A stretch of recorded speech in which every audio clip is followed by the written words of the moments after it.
கலைஞர் 100 ஆண்டு ஏறு தழுவுதல் பிரம்மாண்ட அரங்கத்தை இன்னைக்கு முதல்வர் திறந்து வைக்கிறாரு. கிட்டத்தட்ட 60 கோடி ரூபாய் மதிப்புல மதுரை கீழக்கரையில பிரம்மாண்டமா கட்டப்பட்டிருக்கு இந்த கலைஞர் 100 ஜல்லிக்கட்டு அரங்கம். தொடக்க விழாவை முன்னிட்டு ஜல்லிக்கட்டு அரங்கம் நைட்டு ஃபுல்லா மின்னொலியில ஜொலிச்சிட்டு இருந்துச்சு.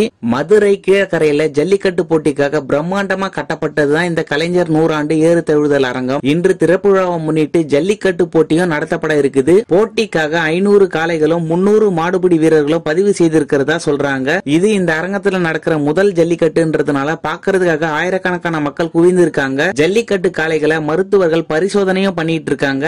அது மட்டும் இல்லாம பரிசு பொருட்களா சைக்கிள், பைக், ஜீப்பு, காருன்னு சொல்லிட்டு எக்கச்சக்கமான பொருட்கள் நிறுத்தி வைக்கப்பட்டு இருக்கிறது. சிறந்த காளை மற்றும் மாடுபிடி வீரருக்கு ஒரு மகேந்திரா ஜீப்பும் 1 லட்சம் ரூபாய் காசும் பரிசு பொருளா அறிவிச்சிருக்காங்க. ஜல்லிக்கட்டு காளைகளும் மாடுபிடி வீரர்களும் போட்டிக்காக தயார் நிலையில் இருக்காங்க.